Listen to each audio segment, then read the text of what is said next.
घर की बेटी दाल बराबर। आन्या डांस करने में उस्ताद। एक स्टेप जो वो देख लेती तो हूबहू उसे उतार देती। अरे आन्या बेटा, मेरी बेटी को भी डांस सिखा देना, उसका एनुअल प्रोग्राम है। हाँ आंटी, क्यों नहीं, अब कल शाम उसको भेज देना, मैं सिखा दूंगी। हाँ हाँ, नचनिया ही बन, आस पड़ोस के लोग तुझे इस्तेमाल कर रहे हैं। माँ, इस्तेमाल मेरा नहीं कला का हो रहा है। नाचना एक कला है, कला। आन्या हर बात में अच्छी थी, फिर चाहे वो अच्छा व्यवहार हो या फिर लोगों की मदद करना। वो हमेशा खुद के शौक को पूरा करने के लिए व्यस्त रहती, लेकिन घर वालों को तो उसका ये काम सिर्फ समय की बर्बादी लगता है। कहाँ है आन्या? उसको बोलो कि आज शाम को खाना वही बनाएगी। सपना देख लो कि तुम्हारी बेटी घर का खाना बनाएगी। अरे आसपास के लोगों का काम करने से उसे फुर्सत मिले तब तो कहीं जाकर वो हमारे घर का काम करेगी ना। देखो ना, इकलौती बेटी, ऊपर से गैर जिम्मेदार, अब करे तो क्या करे। तभी पड़ोस की पिंकी आ जाती है। अंकल आंटी, आन्या दीदी कहाँ है? वो क्या है ना, मेरा क्लास वर्क है, वो मुझे समझ में नहीं आ रहा, तो मम्मी ने कहा कि आन्या दीदी से पूछ लो। हाँ हाँ, क्यों नहीं, खुद का तो कोई काम है ही नहीं उसे। जाओ जाओ, सीढ़ी से ऊपर चली जाओ, वही कमरे में है आन्या। एक रोज शहर में डांस कंपटीशन वाले लोग आते हैं, जहां आन्या का डांस सबको पसंद आता है। क्या बात है, छोटे से शहर में इतना टैलेंट। बेटा, कौन सिखाता है आपको? कोई नहीं सर, वो क्या है ना, मैं टीवी देखकर सीख जाती हूँ। अरे वाह, और आपके मम्मी पापा कहाँ हैं? वो नहीं आए? नहीं, वो लोग नहीं आए हैं। आन्या कंपटीशन जीत जाती है और घर में टीवी वाले आन्या का इंटरव्यू लेने आते हैं। अरे क्या है, कहाँ घुसे जा रहे हो, क्या हो गया? आप आन्या की माँ है ना? वो क्या है ना, आपकी बेटी ने डांस का कंपटीशन जीता है, हमारे शहर के लिए ये गर्व की बात है, तो हम लोग उनका इंटरव्यू लेने आए हैं। ओहो, बड़ा तीर मारा हो जैसे। अरे उसे आता ही क्या है डांस के सिवा, कुछ और करती तो शायद गर्व होता। तभी वहां आन्या आ जाती है और पत्रकारों को इंटरव्यू देती है। उसी रोज पिता के ऑफिस में। देखो तो आजकल के बच्चे कितने स्मार्ट हैं, धन्य है ऐसे बच्चों के माता पिता को। और किस्मत वाले होते हैं ऐसे माता पिता, वरना मेरी बेटी तो किसी काम की नहीं, सारा दिन बस नाच गाने में ही दिमाग लगाती रहती है।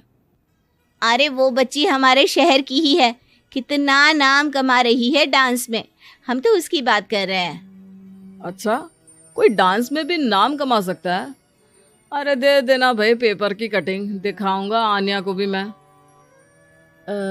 क्या नाम बताया? आन्या? यही तो नाम है मेरी बेटी का, आन्या शर्मा। बड़े उम्मीद से रखा था कि कुछ अच्छा नाम कमाएगी, लेकिन नहीं। आजकल के बच्चों को माँ पापा की इमोशन की कदर है क्या? अरे ये देखिए, इस बच्ची का नाम भी आन्या शर्मा ही है, जो पूरे शहर का नाम रोशन कर रही है। पिता अखबार देखते हैं तो सामने बेटी की ही फोटो रहती है, लेकिन ये क्या, जिस फोटो को देखकर हर कोई गर्व कर रहा था, पिता को उस पे कुछ भी खास दिखाई नहीं देता। हमारी ही औलाद है ये, पता नहीं कब कहाँ जाकर नाम लिखवाती है, मुझे तो पता भी नहीं है। अरे शर्मा जी, जरा मिलवा दीजिए ना अपनी बच्ची से, मैं अपनी बेटी को भी ऐसा ही बनाना चाहती हूँ, मेरी बेटी को कुछ टिप्स दे देगी करियर को लेकर। अच्छा, ये दिन आ गया आपकी बेटी के, ले आइए कभी भी, लेकिन बाद में अफसोस ना करिएगा। सभी को आन्या के पिता की बात पर हैरानी होती है कि इतनी टैलेंटेड लड़की के माता पिता आखिर उससे चाहते क्या है। पिता घर आते हैं और माँ से कहते हैं, पता है तुम्हारी लड़की क्या कर रही है, या फिर ऐसे ही व्यस्त रहोगी हमेशा? अरे पता है मुझे, पर आपको कैसे पता चला? अरे कुछ पत्रकार आए थे, पता नहीं कहाँ कौन सा कंपटीशन जीत कर आई है। नजर रखा करो उस पर। तभी वहां पड़ोसन आ जाती है, जो पति पत्नी दोनों ही डॉक्टर होते हैं। नमस्ते भाभी, बधाई हो आपको आन्या की कामयाबी की। भाई भगवान बेटी दे तो ऐसी। कहाँ है वो?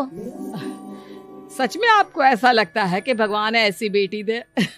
तो ले जाइए ना अपने साथ, रखिए 2-4 दिन, खुद ही पता चल जाएगा। और नहीं तो क्या, सारा दिन करती क्या है, कहाँ रहती है, हमें तो कुछ पता नहीं होता, ना बताती है ना पूछती है। खैर देखिए, वो वक्त अब गया जब माता पिता बनकर बच्चों की परवरिश की जाती थी। अब तो बच्चों को साथ बिठाकर बात करना जरूरी है। वो क्या कहते हैं, बच्चे के दोस्त बने।